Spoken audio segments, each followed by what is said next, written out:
एक घर या परिवार में एक सदस्य के लिए एक कानून तथा दूसरे सदस्य के लिए दूसरा कानून, क्या घर चल पाएगा? तो क्या ऐसी दोहरी व्यवस्था से देश चल पाएगा? यह बयान भारत के प्रधानमंत्री श्री नरेंद्र मोदी जी के द्वारा एक मध्य प्रदेश में हुई जनसभा से सामने आया है, जो इंगित करता है कि यूनिफॉर्म सिविल कोड, समान नागरिक संहिता यूसीसी वर्तमान में कितना उपयोगी है तथा सभी देशवासियों के लिए समान कानूनों की वकालत करते हुए वह दिखाई देता है। अगर हम समझें तो यूनिफॉर्म सिविल कोड इस समय का सबसे विवादित, चर्चित तथा ज्वलनशील मुद्दा है। तो आज का सेशन हम देखेंगे यूनिफॉर्म सिविल कोड यानी यूसीसी क्या है, क्या पक्ष में तर्क हैं, क्या विपक्ष में तर्क हैं और इसके लागू होने से भारत के समाज पर, भारत की व्यवस्थाओं पर क्या प्रभाव पड़ेगा। नमस्कार, मेरा नाम है पंकज, आप देख रहे हैं लक्ष्य क्लासेस हाथरस। हमने तय किया था कि हम भारत की राजनीतिक, आर्थिक तथा सामाजिक क्षेत्र से जुड़ी बड़ी घटनाओं को यहां समझने का प्रयास करेंगे, जिन्होंने भारत की व्यवस्था को बदलने का तथा एक नया रूप देने का प्रयास किया। इस क्रम में हमारा पहला एपिसोड अजमेर फाइल्स आ चुका है। आज जिस मुद्दे को लेकर हम चल रहे हैं वह है यूनिफॉर्म सिविल कोड, समान नागरिक संहिता। तो अगर हम समझें तो आज का जो टॉपिक है वह है यूनिफॉर्म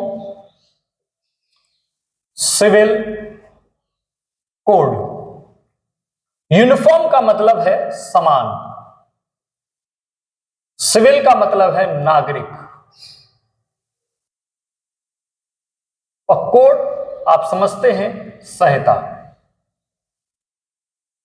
जिसे सामान्यतः यूसीसी कहते हैं। अगर हम देखें तो बीजेपी की स्थापना से लेकर 2014 तक बीजेपी के पास 3 कोर मुद्दे रहे हैं। वह 3 मुद्दों को लेकर शुरुआत से चले हैं। अगर हम देखें तो पहला मुद्दा है आपका आर्टिकल 370, जो जम्मू कश्मीर की विशेष स्थिति की बात करता है। दूसरा मुद्दा आप देखें तो राम मंदिर देखने को मिलता है और तीसरा मुद्दा अगर हम देखें तो यूसीसी आपको देखने को मिलता है। सबसे पहला मुद्दा जिसकी हम बात करें, आर्टिकल 370, जो कि जम्मू कश्मीर की विशेष स्थिति की बात करता है, वह अब पुरानी बात हो चुकी है, क्योंकि गृह मंत्री अमित शाह जी के द्वारा 5 अगस्त 2019 को एक कानून सामने आता है जिससे आर्टिकल 370 रिवोक होता है, समाप्त होता है और 31 अक्टूबर 2019 को जम्मू कश्मीर तथा लद्दाख 2 यूनियन टेरिटरीज के रूप में सामने आते हैं। दूसरा जो मुद्दा रहा वह था राम मंदिर का। रंजन गोगोई की पीठ ने फैसला दिया कि राम मंदिर वहीं विवादित जो स्थल रहा वही बनेगा तथा मस्जिद के लिए दूसरा स्थान नियत कर दिया गया। और इसी क्रम में 5 अगस्त 2020 को मंदिर का भूमि पूजन शिलान्यास होता है। अब तीसरा मुद्दा जो बचता है यूनिफॉर्म सिविल कोड, समान नागरिक संहिता। और वर्तमान में अगर हम देखें तो अगस्त हमारे सामने है, तो कई लोगों के जो क्रोनोलॉजी सेट करते हैं वह कह रहे हैं कि अगस्त में ऐसा हो सकता है कि भारतीय जनता पार्टी की सरकार, वर्तमान भारत सरकार, यूनिफॉर्म सिविल कोड लाने का प्रयास करे। अगर हम समझें इसकी सबसे पहले संवैधानिक स्थिति को, तो अगर हम संविधान को समझें तो संविधान में 2 भाग हैं, भाग 3 तथा भाग 4। भाग 3 में मौलिक अधिकार, फंडामेंटल राइट्स हैं, जिन्हें भारत का नागरिक सरकार से ले सकता है। अगर वह नहीं प्राप्त होते हैं तो वह सुप्रीम कोर्ट या फिर कहें न्यायालय का रास्ता चुनता है। किंतु भाग 4 जिसे डीपीएसपी राज्य के नीति निदेशक तत्व कहते हैं, वह सरकार को यह दर्शाते हैं कि वह जनता के लिए ऐसे कार्य करने का प्रयास करेगी। तो उसी क्रम में अगर हम समझें तो यूनिफॉर्म सिविल कोड की स्थिति आपको दिखाई देती है। अगर हम देखें इसकी संवैधानिक स्थिति को, संवैधानिक स्थिति क्या है यूनिफॉर्म सिविल कोड की, संविधान इस विषय पर क्या कह रहा है। तो आर्टिकल 44 समान नागरिक संहिता की बात करता है। आर्टिकल 44 कहता है the state shall endeavour to secure for the citizens a uniform civil code throughout the territory of India. राज्य भारत के पूरे क्षेत्र में नागरिकों के लिए एक समान नागरिक संहिता प्राप्त करने का प्रयास करेगा। नागरिक मामलों में यह बात साफ है। तो यहां पर अगर हम समझें तो आर्टिकल 44 बात करता है यूनिफॉर्म सिविल कोड की। देखिए किसी भी देश की व्यवस्था में दो तरह के कानून आपको दिखाई देंगे। पहला है क्रिमिनल मामले और दूसरा है सिविल मामले। क्रिमिनल मामलों में सामान्यतः हिंसा से जुड़े अपराध शामिल है। हिंसा से जुड़े जैसे हत्या, हत्या का प्रयास, डकैती, चोरी, लूटमार, ऐसी घटनाएं आपको देखने को मिलती हैं।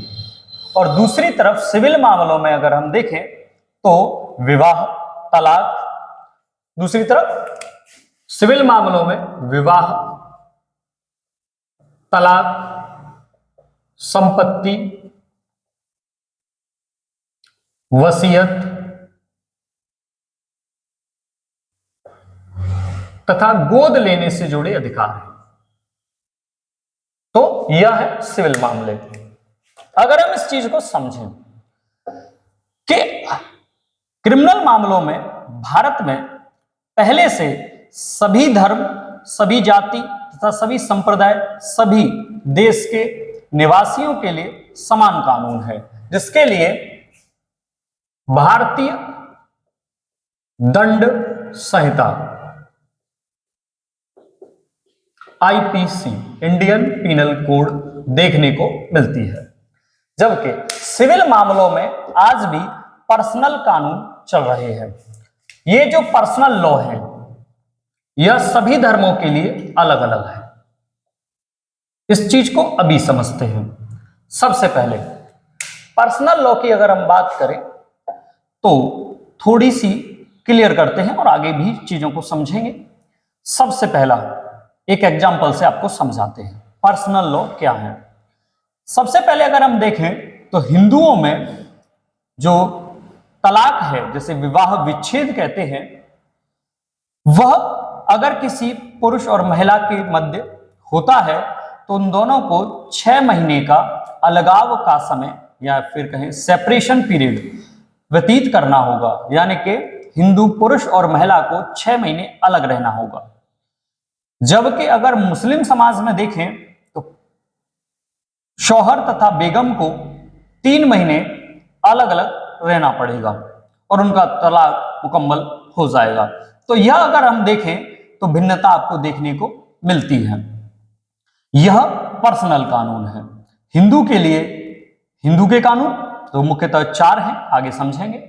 जबकि मुस्लिम के लिए, मुस्लिम समाज के लिए शरीयत के कानून, जिन्हें हम मुस्लिम पर्सनल लॉ शरीयत कानून 1937 से जानते हैं। इसको अगर हम देखें तो केवल सिविल मामलों में पर्सनल कानून ही शामिल नहीं है यूनिफॉर्म सिविल कोड में। कुछ ऐसी व्यवस्थाएं भी भारत में समानांतर रूप में चल रही हैं जो जनजाति समुदाय से जुड़ी हुई है।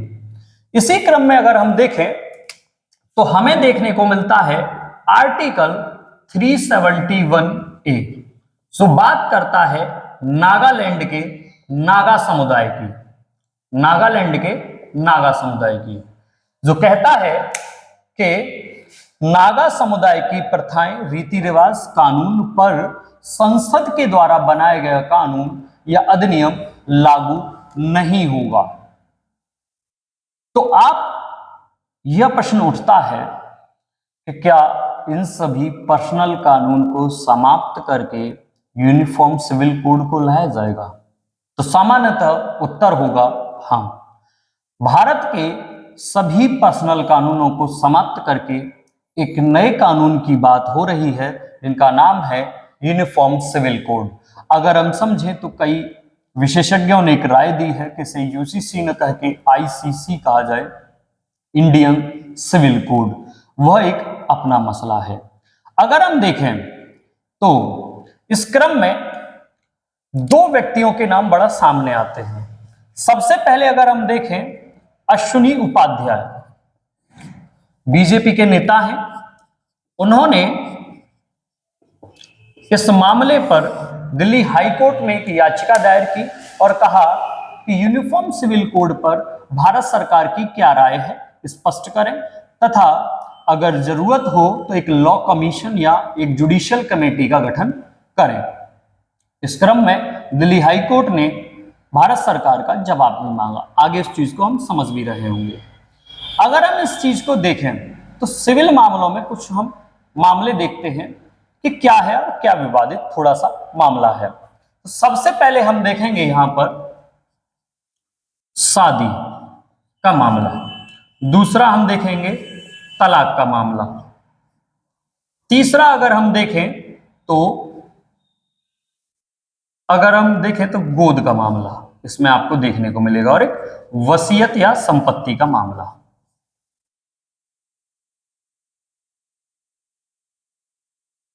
जिसमें से दो मामले थोड़े से विवादित हैं, वह हमें समझना पड़ेगा। सबसे पहले मैं क्लियर कर दूं कि हिंदू धर्म में जो शादियां होती हैं और मुस्लिम समाज में निकाह होते हैं, यूनिफॉर्म सिविल कोड के बाद ऐसा नहीं होगा कि सभी एक ही रीति रिवाज से शादी करेंगे। रीति रिवाज अलग होंगी किंतु कानून एक लगेगा, उसको आगे भी समझेंगे। सबसे पहले हम अगर शादी की बात करें तो हिंदुओं में शादी कब मानी जाती कि वह शादी है?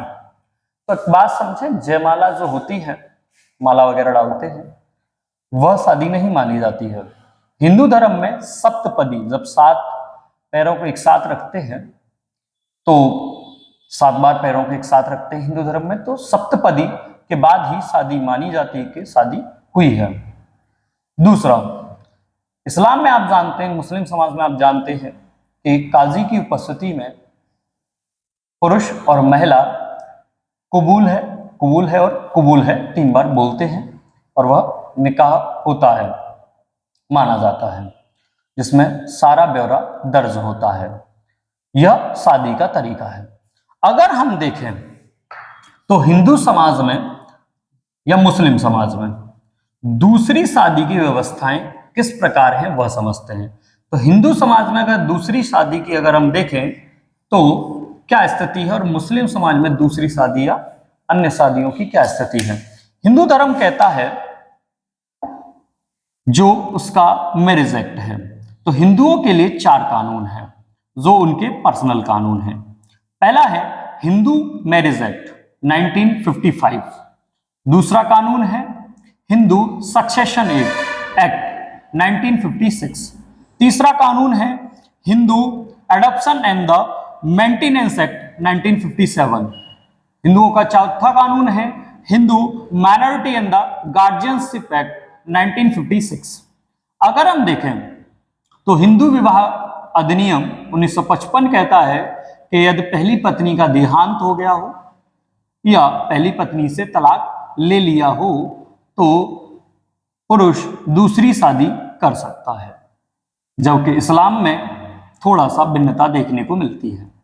इस्लाम कहता है कि यदि पहली पत्नी से बच्चे न हो रहे हो या पहली पत्नी की इजाजत के बाद लेने के बाद अगर वह दूसरी शादी करता है तो वह शादी जायज मानी जाएगी। तो यह भिन्नताएं आपको देखने को मिलती हैं। अगर हम समझें तो मुस्लिम पर्सनल लॉ, जिस पे एक बड़ा विवादित मामला आपको देखने को मिलता है, मुस्लिम पर्सनल लॉ आपका सामने आता है शरीयत एक्ट 1937 से, जिसमें मुस्लिम के लिए सिविल मामले या पर्सनल मामलों में जो कानून होने चाहिए वह सामने आते हैं शरीयत एक्ट 1937 से। ये बात और स्पष्ट है कि यह पर्सनल लॉ अलग अलग रूप में सभी धर्मों के लिए अलग अलग दिखाई देते हैं। जहां हिंदू धर्म की बात की जा रही है वहां 3 धर्मों को हिंदू शब्द में शामिल किया गया है, जैन, बौद्ध तथा सिख। मुस्लिम समाज के लिए अब हम देखें तो शरीयत एक्ट 1937 है। हमारे यहाँ ईसाई समुदाय के लिए भी कानून आपको देखने को मिलता है। ईसाई समुदाय के लिए इंडियन क्रिश्चियन मैरिज एक्ट आपको देखने को मिलता है। इंडियन क्रिश्चियन मैरिज एक्ट 1872 आपको देखने को मिलता है, जो बात करता है कि ईसाई समुदाय में शादी किस प्रकार से होगी। इसमें ही एक कानून और है, क्रिश्चियन डाइवोर्स एक्ट, जो कि बात करता है डाइवोर्स की प्रक्रिया को, तलाक की प्रक्रिया को लेकर। अब हम थोड़ा सा डीप चलते हैं और चीजों को समझते हैं। पहला हमने मुद्दा समझा कि शादी दोहरी कैसे होती है हिंदुओं में, या दोहरी शादी कैसे हिंदू और मुस्लिम में देखने को मिलती है।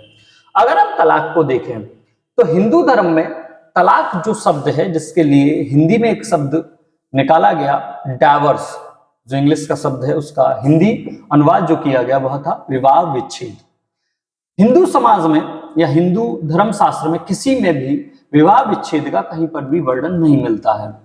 जब हिंदू मैरिज एक्ट आ रहा था 1955 में, तो इसका पुरजोर विरोध एक हिंदू संत कृपात्री जी महाराज ने किया। उस समय के घटनाक्रम को आप देखेंगे तो आपको देखने को मिलेगा कि कृपात्री जी महाराज नेहरू जी और अंबेडकर साहब को चुनौती देते हुए दिखाई देते हैं। वह कहते हैं कि यदि नेहरू जी और अंबेडकर साहब यह सिद्ध कर दें कि हिंदू धर्म शास्त्र में विवाह विच्छेद, तलाक जैसी किसी भी शब्द का वर्णन है तो मैं मान लूंगा, और ऐसा नहीं हो पाया। तो अगर हम समझें तो अगर हम हिंदू समाज में देखें तलाक की प्रक्रिया को, तो उसमें 6 माह का सेपरेशन पीरियड होता है। मुस्लिम समाज में अगर हम देखें तो तलाक कई प्रकार से दिया जाता है। एक तलाक का जो प्रकार है बहुत ज्यादा चर्चा में है, उसका नाम है तलाक अल बिद्दत। तलाक अल बिद्दत जिसे हम ट्रिपल तलाक कहते हैं। ट्रिपल तलाक, 3 तलाक, 3 बार में लिखित, मौखिक या मैसेज के रूप में टाइप कर देना, तलाक तलाक तलाक तलाक हो जाएगा, और 3 महीने बाद वह तलाक मुकम्मल हो जाएगा। और 3 महीने तक कुछ मेहर की नॉमिनल सी राशि, कुछ पैसे पति को पत्नी को देने पड़ेंगे। तो यह मुस्लिम समाज में प्रक्रिया है। आपको पता है कि तलाकुल बिद्दत, ट्रिपल तलाक अगर हम देखें, 3 तलाक जिसे कहते हैं, वह अब समाप्त हो चुका है। एक मामला है सायरा बानो का।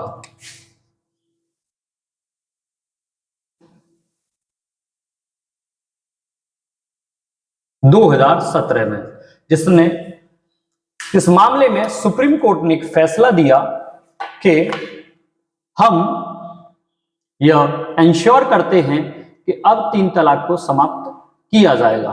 तो यह एक बड़ा मुद्दा देखने को मिलता था 2017 तक, जिसे सुप्रीम कोर्ट के एक फैसले ने समाप्त कर दिया।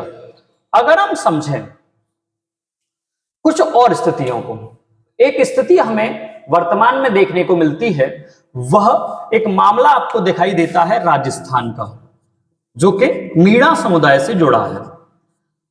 राजस्थान में मीणा समुदाय आप जानते हैं एक जनजाति समुदाय है, एसटी। मीणा समाज का एक पुरुष और एक महिला शादी करते हैं हिंदू मैरिज एक्ट के अनुसार।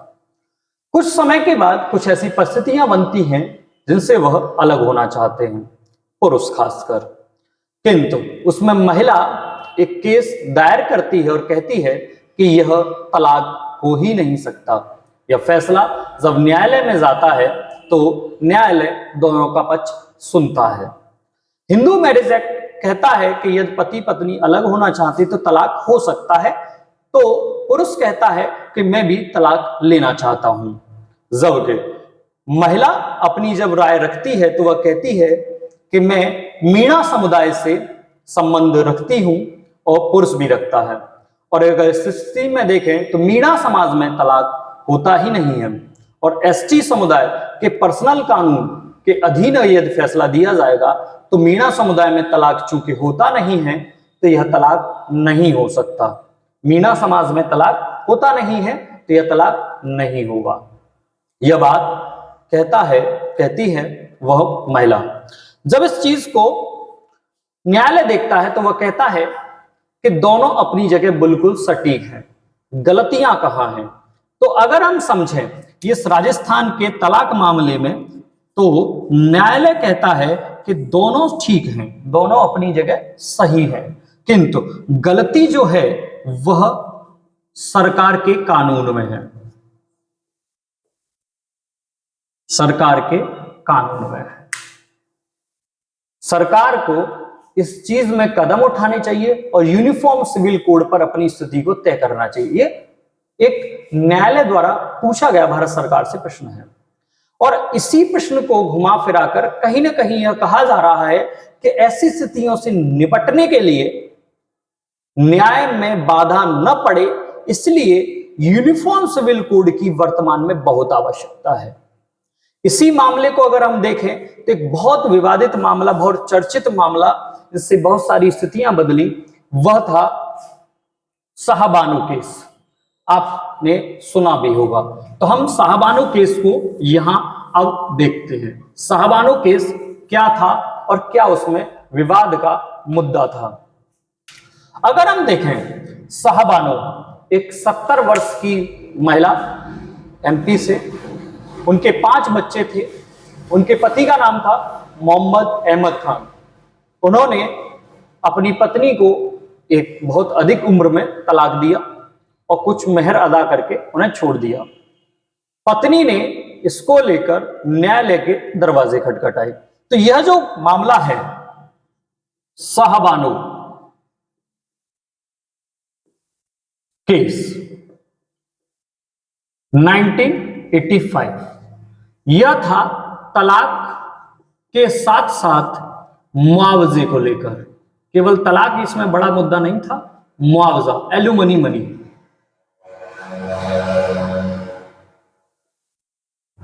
आपको देखने को मिलता है।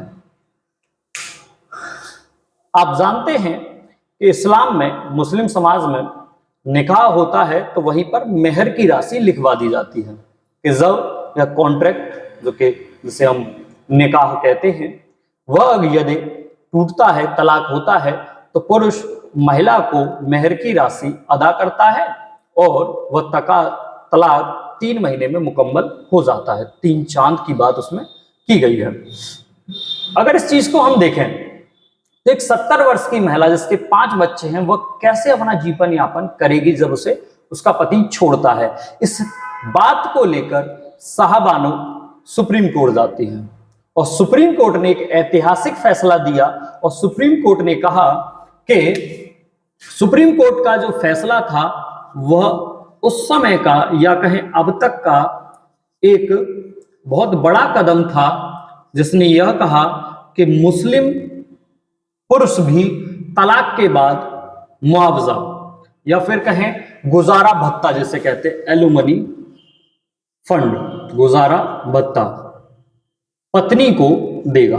ये जो गुजारा भत्ता की बात थी वो बिल्कुल उसी प्रकार देखने को मिलती है जिस प्रकार से हिंदुओं में यदि पुरुष और महिला तलाक लेते हैं तो वहां पत्नी को कुछ राशि दी जाती है।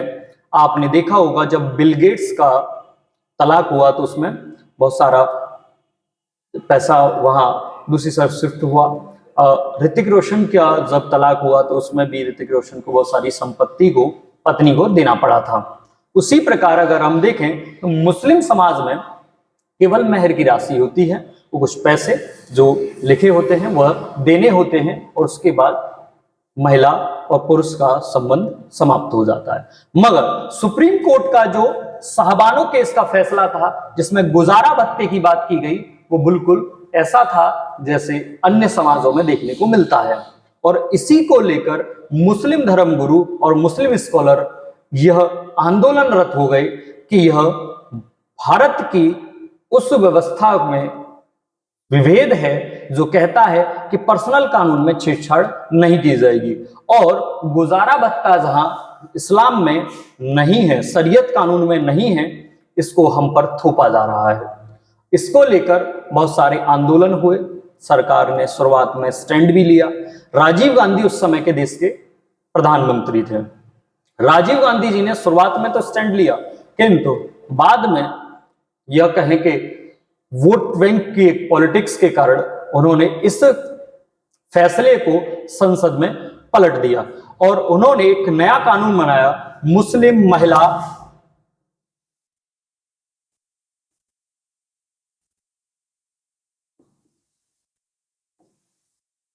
तलाक पर, मुस्लिम महिला तलाक पर संरक्षण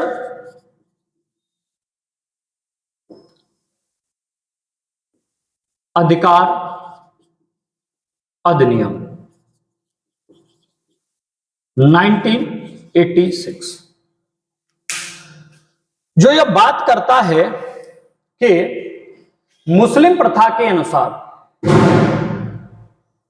मुस्लिम पुरुष महिला को गुजारा भत्ता देने के लिए बाध्य नहीं है, तो वह मेहर की राशि देकर अलग हो सकता है यदि वह शरीयत कानून के अनुसार तलाक लेता है। तो यह जो कानून था जो संसद से सामने आता है, राजीव गांधी की सरकार के द्वारा यह कानून बनता है, जो कि साहबानो केस में सुप्रीम कोर्ट के फैसले को क्या करता है, पलट देता है।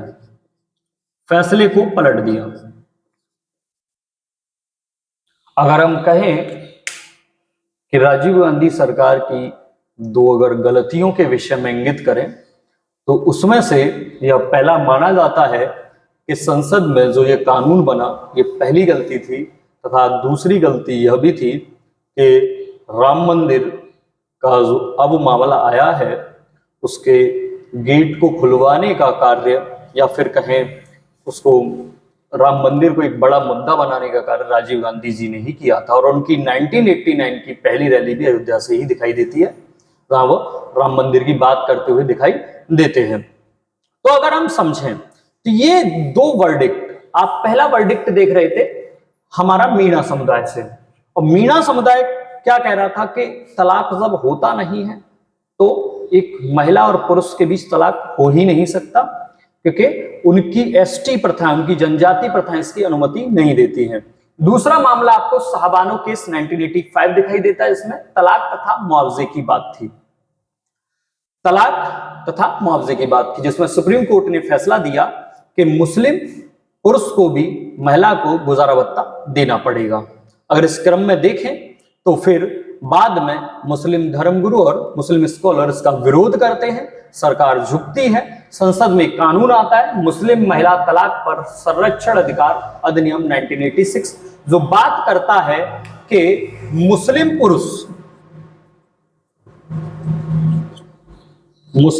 पुरुष गुजारा भत्ता देने के लिए बाध्य नहीं है।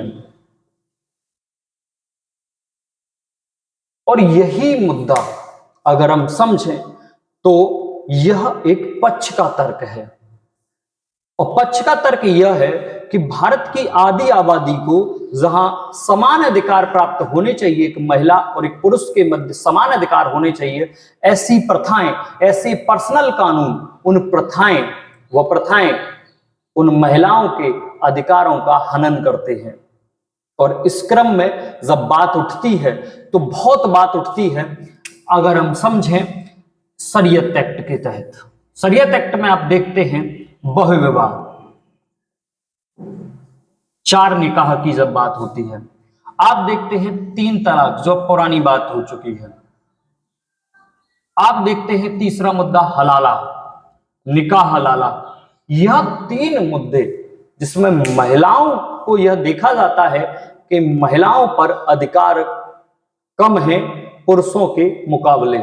तो यह जो चर्चा है, पूरा केंद्र बिंदु इस चर्चा का वह यह है कि अगर यूनिफॉर्म सिविल कोड आता है तो क्या हो सकता है। तो होगा यह, अगर हम समझें कि ये जो आप कानून देख रहे हैं वह सभी कानूनों को एक किया जाएगा, और ये जो आप शादी में अगर देख रहे हैं हिंदू कानून, तो हिंदू प्रथा के अनुसार आप एक पत्नी के जीवित रहते हुए एक ही शादी कर सकते हैं, दूसरी शादी नहीं कर सकते, जबकि इस्लाम में ऐसा नहीं है। अगर यूनिफॉर्म सिविल कोड आता है तो सभी धर्मों के लिए एक जैसे कानून आपको देखने को मिलेंगे, फिर एक ही पत्नी सभी समाज रख सकते हैं।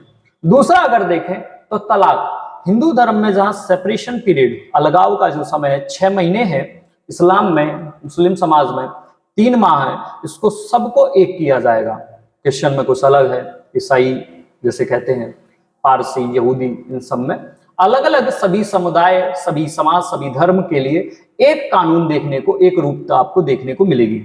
इसमें आप गोद को भी शामिल कर सकते हैं। आप देखते हैं कि हिंदू धर्म में कोई भी व्यक्ति किसी बच्चे को गोद ले सकता है, उसके लिए भी एक कंडीशन है कि 21 वर्ष आपसे छोटा होना चाहिए बच्चा। ऐसा नहीं है कि आप 25 वर्ष के और आपने कोई 22 वर्ष का कोई गोद ले लिया, ऐसा नहीं हो सकता। आपसे 21 वर्ष वह छोटा होना चाहिए। मगर कई ऐसे धर्म हैं, कई ऐसे समाज हैं जिसमें गोद लेने की परंपरा नहीं है। अगर कोई महिला गोद लेना भी चाहे तो उसके पर्सनल कानून उसको गोद लेने से मना करते हैं। तीसरा अगर हम देखें वसीयत और संपत्ति, इसको लेकर थोड़ा सा मैं आपको एक एग्जांपल देता हूं। वसीयत और संपत्ति को लेकर एक हमारे मेघालय में एक ट्राइब है, जनजाति है, जिसे कहते हैं खासी समुदाय, खासी जनजाति। खासी समुदाय को अगर देखें तो यह एक मात्र सत्तात्मक समाज है, जिसमें खासी समुदाय कहता है कि यहां पर जो संपत्ति का अधिकार है वो परिवार की सबसे छोटी पुत्री के पास होगा। संपत्ति का जो अधिकार है वो परिवार की सबसे छोटी पुत्री को किसका अधिकार होगा?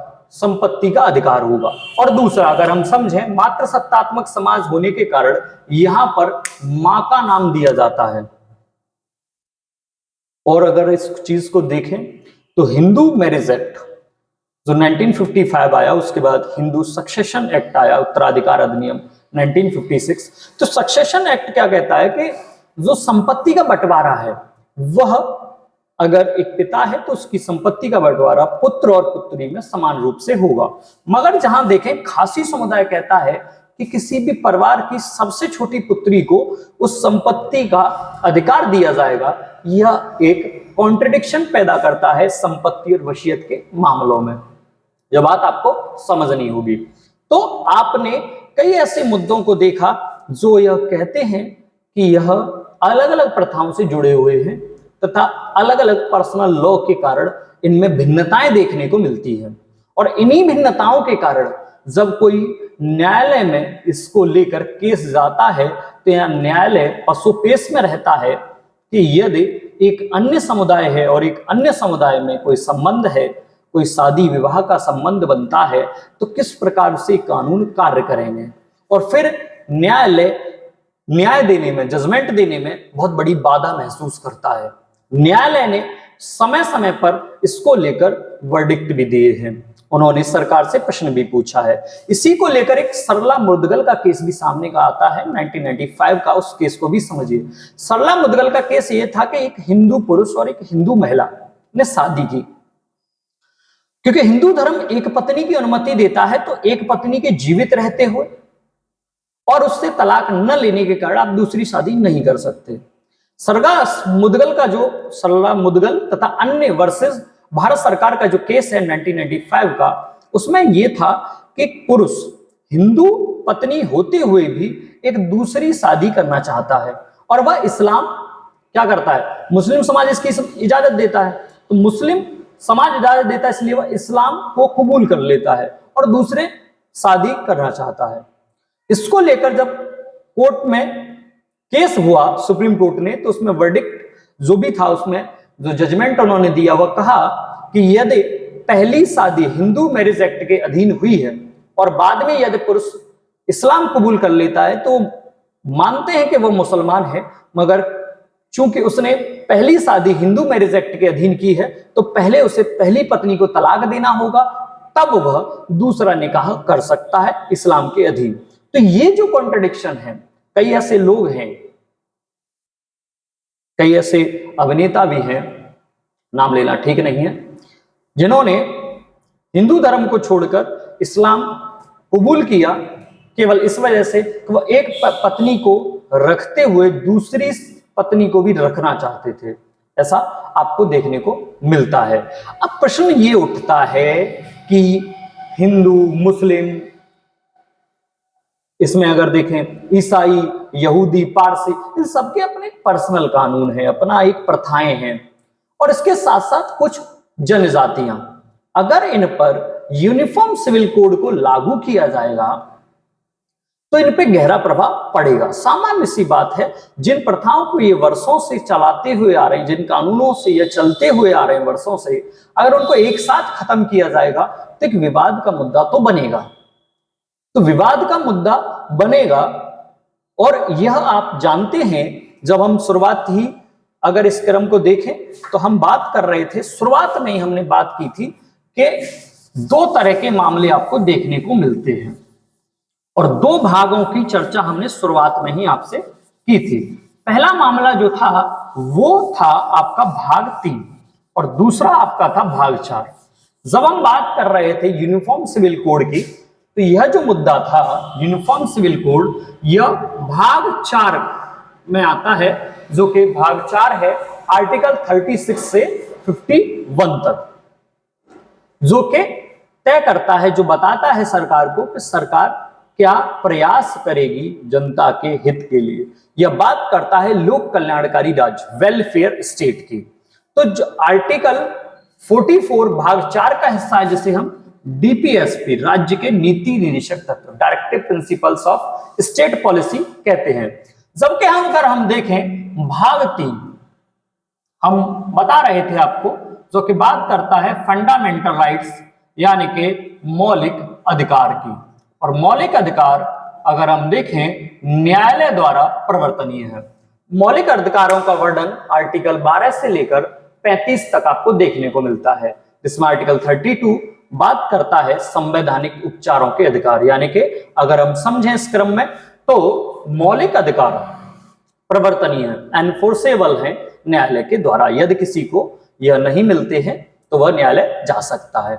इसी में अगर हम देखें तो आपको एक स्वतंत्रता दिखाई देती है आर्टिकल 25 टू 28, जिसे हम धार्मिक स्वतंत्रता का अधिकार कहते हैं।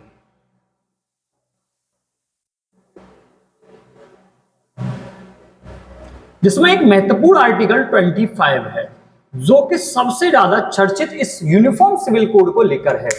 यूनिफॉर्म सिविल कोड को लेकर अगर हम समझें, स्थिति स्पष्ट करें, तो यूनिफॉर्म सिविल कोड में जो बात है कि सभी धर्म, सभी समाज तथा सभी जनजातियों के लिए एक समान कानून की व्यवस्था की जाएगी, जबकि आर्टिकल 25 इसको कॉन्ट्रडिक्ट करता है, और वह कहता है कि अंतःकरण की और धर्म के अबाध रूप से मानने तथा आचरण और प्रचार करने की स्वतंत्रता। तो जब हम कह रहे हैं अंतःकरण, यानी कि जो आप मन में मानते हैं, जो प्रथाएं आप मानते हैं, धर्म के आधार पर जो अबाध रूप से यानी कि जिसकी रोक टोक नहीं होगी, मानने की, आचरण करने की तथा प्रचार करने की स्वतंत्रता।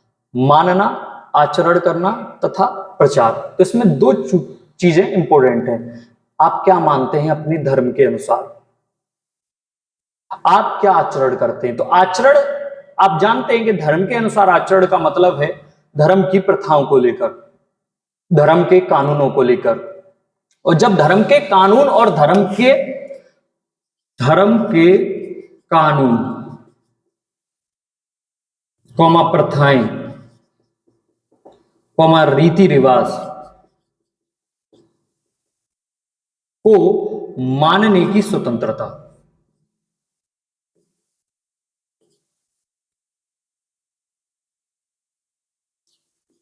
किस बात की फ्रीडम दे रहा आपको?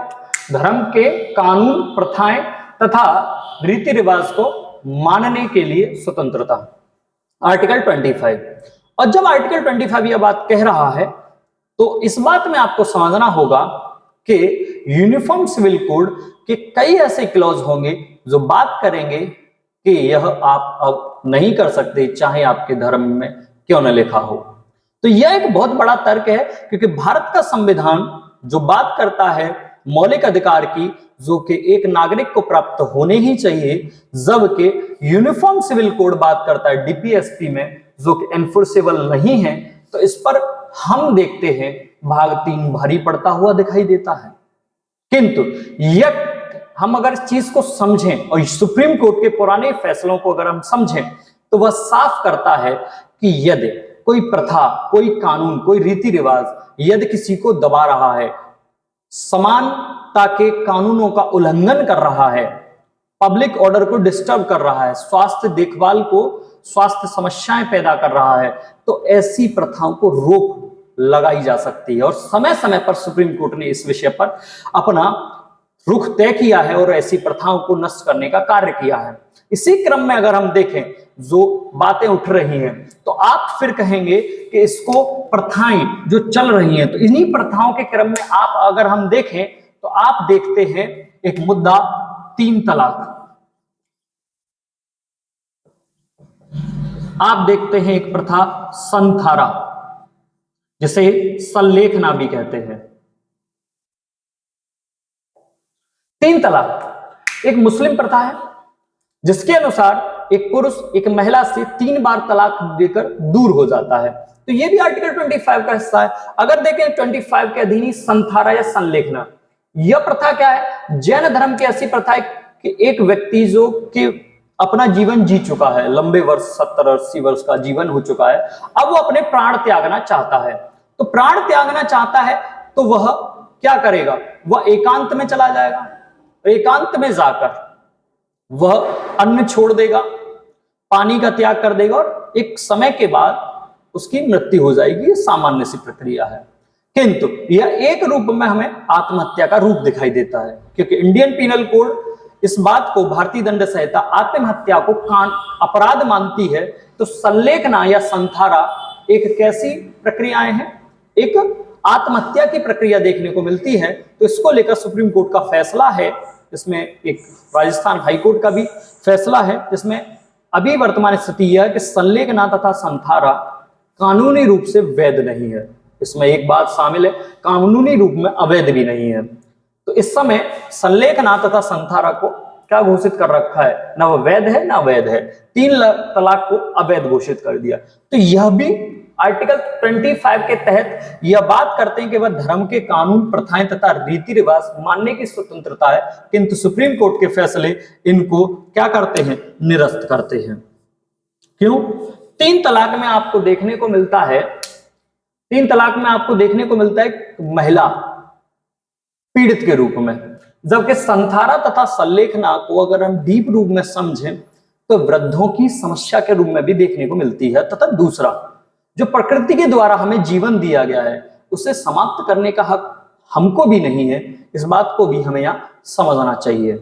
तो इन सारे चीजों का अगर हम पूरा निचोड़ देखें तो कई सारे पक्ष हैं, कई सारे विपक्ष में भी तर्क हैं, पर सबसे बड़ी बात यह है कि यूनिफॉर्म सिविल कोड जो बात करता है वह स्पष्ट तौर पर यह बात करता है, चाहे आप मीणा समाज के केस से आपने देखा, साहबानो केस देखा, आपने खासी समुदाय, खासी ट्राइब की जो वसीयत वो संपत्ति का मामला देखा, इन सब को अगर हम देखकर बात करें तो अलग अलग जो पर्सनल कानून हैं, अलग अलग जो रीति रिवाज और उनसे बने कानून हैं, उनको समाप्त करके देश में सभी धर्म, सभी जाति, सभी समुदाय, सभी देशवासियों के लिए एक समान नागरिक संहिता, सिविल कानूनों का गठन किया जाएगा, जिसे यूनिफॉर्म सिविल कोड कहा जाता है।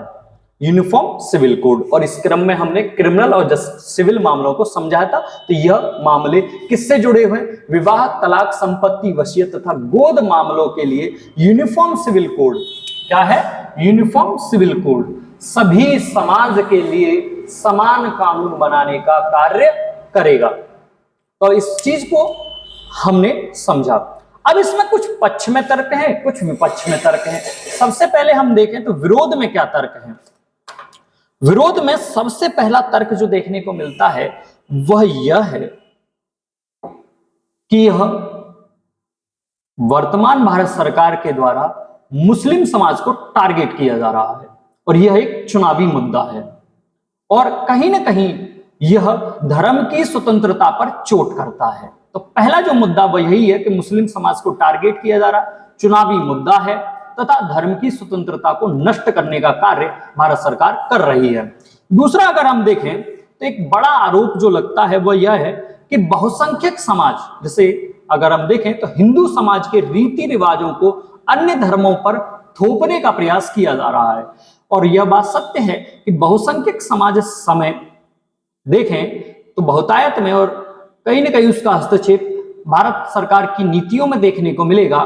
तो भारत सरकार के जो कानून आएंगे, यूनिफॉर्म सिविल कोड आएगा, उसमें हिंदू समाज की या बहुसंख्यक समाज की रीति रिवाजों को अन्य धर्म, अन्य जाति, अन्य समुदाय पर थोपने का कार्य होगा। तीसरा जो बड़ा मुद्दा है, जो मुझे भी लगता है थोड़ा ज्वलनशील तथा सोचने लायक मुद्दा है, वह यह है कि जनजाति की संस्कृति, उनकी रीति रिवाजों को खत्म करने का प्रयास हो सकता है, जिसको लेकर बहुत सारे आदिवासी समुदाय, जो कि अभी देखें तो झारखंड, छत्तीसगढ़ तथा नॉर्थ ईस्ट के राज्यों में उन समुदाय से जुड़े बड़े लोगों ने पूरा बैठकें भी की हैं और उन्होंने अपनी चिंताएं भी गृह मंत्री के सामने प्रदर्शित की हैं कि इस कानून के आने से, यूनिफॉर्म सिविल कोड के आने से अगर हम देखें तो उनकी संस्कृति, उनकी रीति रिवाज, उनके प्रथाओं और उनके कानूनों को खत्म कर दिया जाएगा, जो एक चिंता का विषय है। चौथा जो है वह एक स्थिति है कि यह समय ठीक नहीं है यूनिफॉर्म सिविल कोड को लेकर, यह समय ठीक नहीं है, स्थितियां ठीक नहीं है इस सब को लेकर। इसको लेकर मैं और आपको समझाता हूं कि 21वां विधि आयोग, जिसके अध्यक्ष थे बलवीर सिंह चौहान, न्यायमूर्ति जस्टिस बलवीर सिंह चौहान, इन्होंने अपनी राय दी थी। वर्तमान में 22वां विधि आयोग चल रहा है, उसको भी समझेंगे थोड़ा। 21वां विधि आयोग, जिसके अध्यक्ष थे जस्टिस बलवीर सिंह चौहान, और उनकी कमेटी ने एक रिपोर्ट दी कि यूनिफॉर्म सिविल कोड की आवश्यकता नहीं है, इसकी स्थितियां ठीक नहीं है कि इसको लाया जाए। दूसरा, उन्होंने एक स्पष्टीकरण दिया कि पर्सनल कानूनों में ही सुधार किया जाए और उन्हें सुचारू रूप से चलाया जाए, यूनिफॉर्म सिविल कोड को अभी न लाया जाए। यह राय 21वें विधि आयोग ने दी। फिर आया समय 22वें विधि आयोग का। 22वें विधि आयोग के अध्यक्ष हैं जस्टिस ऋतुराज अवस्थी जी। अगर हम देखें, ऋतुराज अवस्थी जी ने इस पर काम किया और जनता से राय मांगी है कि जनता राय दे कि यूनिफॉर्म सिविल कोड को लेकर वह क्या चाहते हैं। तो जो विरोध में तर्क है कि यह स्थिति ठीक नहीं है, सभी समाज इस समय विश्वास में नहीं लिया गया है सरकार के द्वारा, तो इस वजह से इसको न लाया जाए। इस चीज को मैं एक पॉइंट आउट करता हूं। यही बात नेहरू जी ने, अगर हम देखें तो अंबेडकर साहब से भी की थी उस समय जब हिंदू मैरिज एक्ट, हिंदुओं से जुड़े जो पर्सनल कानून आ रहे थे, तो बाबा साहब अंबेडकर चाहते थे कि उस समय मुस्लिम समाज के लिए भी आए, मगर उस समय की स्थितियां भी यह कह रही थी, क्योंकि बंटवारा हुआ था, मुस्लिम समाज एक अलग प्रताड़ना से जूझ रहा था। तो इसको लेकर नेहरू जी का भी तर्क यही था कि इस समय स्थितियां ठीक नहीं है। फिर 1985 में जब साहबानों का केस आया, उस समय भी अगर हम देखें तो सुप्रीम कोर्ट ने राजीव गांधी सरकार से कहा था कि यूनिफॉर्म सिविल कोड को लेकर सरकार क्या काम कर रही है। उस समय भी यही तर्क था कि स्थितियां ठीक नहीं है। तो यह स्थितियां कब ठीक होंगी, इसको लेकर पक्ष में क्या तर्क दिए जाते हैं, यूनिफॉर्म सिविल कोड के पक्ष में क्या तर्क है। तो उनको भी समझते हैं। सबसे पहले अगर हम देखें, पहला तर्क तो यह है कि महिलाओं को लेकर जो भेदभाव है उसको समाप्त कर दिया जाएगा। और यह बात कहीं ना कहीं बहुत सच में बैठती है कि महिलाओं को लेकर ऐसी प्रथाएं प्रत्येक समुदाय में कहीं ना कहीं देखने को मिली है, जिनको लेकर बहुत बड़ी चर्चाएं रही हैं। अगर हम हिंदू धर्म में देखें तो सती प्रथा और बाल विवाह जैसी समस्याएं रही, जिन्हें कानून बनाकर ही समाप्त किया जा सका है। अब भी है, मगर कानून ही उस पर कार्य कर रहा है। समाज कितने भी लंबे समय तक कार्य कर रहा हो, मगर ऐसी स्थितियां देखने को नहीं मिलती हैं कि वह उसको समाप्त कर पाए। उसके लिए कानून की आवश्यकता होती है। तो यूनिफॉर्म सिविल कोड महिलाओं के हक की बात करता है। दूसरी बात यह है कि न्यायालय जब जजमेंट देता है तो कई सारे कॉन्ट्रडिक्शन उनके पर्सनल लॉ के अधीन देखने को मिलते हैं। इस स्थिति को स्पष्ट करने के लिए, इस स्थिति को से निपटने के लिए यूनिफॉर्म सिविल कोड की आवश्यकता है। अगर हम समझें तो आधुनिकता के समय में कई सारे कानून प्राचीन और एकदम ढकोसला है और इनको समाप्त कर देना चाहिए, यही समय की मांग है। तो यूनिफॉर्म सिविल कोड इसको लेकर प्रयास करेगा और आधुनिकता के साथ चलने वाले कानूनों को सामने लेकर आएगा। अगर हम समझें तो कई ऐसी बुरी प्रथाएं हैं कई सारे समुदाय में जो अमानवीय हैं, हिंसात्मक हैं कई रूप में, तो उन कानूनों को समाप्त करने का प्रयास भी होगा। एसटी समुदाय में, जनजातीय समुदाय में ऐसी कई अमानवीय प्रथाएं हैं जिनको समाप्त करना आवश्यक है, उनको समाप्त किया जाएगा। और जो महत्वपूर्ण तर्क इन सब के बाद अगर हम देखें तो हम जानते हैं कि हमारी प्रस्तावना में एक शब्द है सेकुलरिज्म, धर्मनिरपेक्षता। तो जहां सेकुलर कंट्री की बात की जाए वहां पर यह बात उठती है कि जहां देश सभी धर्मों को समान अधिकार दे रहा है तो उसको यह तय करना होगा कि उसके द्वारा बनाए गए कानून भी सभी धर्म, सभी जाति, सभी समुदाय के लिए समान हो। इसलिए यूनिफॉर्म सिविल कोड उस सेकुलर कंट्री की, धर्मनिरपेक्ष देश की अवधारणा को स्पष्ट करता है। और इस चीज को लेकर यूनिफॉर्म सिविल कोड सभी धर्म, सभी समाज तथा सभी समुदाय के तर्क जो भी कानून होंगे उनको एक करने का कार्य यूनिफॉर्म सिविल कोड कर रहा होगा। तो जो पक्ष के तर्क हैं, जो विपक्ष के तर्क हैं, दोनों को हमने समझा। अब आपको तय करना है कि यूनिफॉर्म सिविल कोड क्या सही है, क्या यूनिफॉर्म सिविल कोड के द्वारा सभी धर्म, सभी जाति, सभी समुदाय के प्रति जो नजरिया है, अगर हम देखें तो यूनिफॉर्म सिविल कोड सभी सिविल मामले, नागरिक मामलों में अगर देखें, विवाह, तलाक तथा गोद, वसीयत, संपत्ति के मामले में समान कानून देखने को मिलेंगे। तो आपकी राय इसमें क्या कहती है, कमेंट बॉक्स में जरूर बताएं। वीडियोस को लाइक करें, चैनल को सब्सक्राइब करें और हमें मोटिवेट करते रहें ऐसी ही घटनाओं पर वीडियो बनाने के लिए। मिलते हैं नेक्स्ट सेशन में। नमस्कार।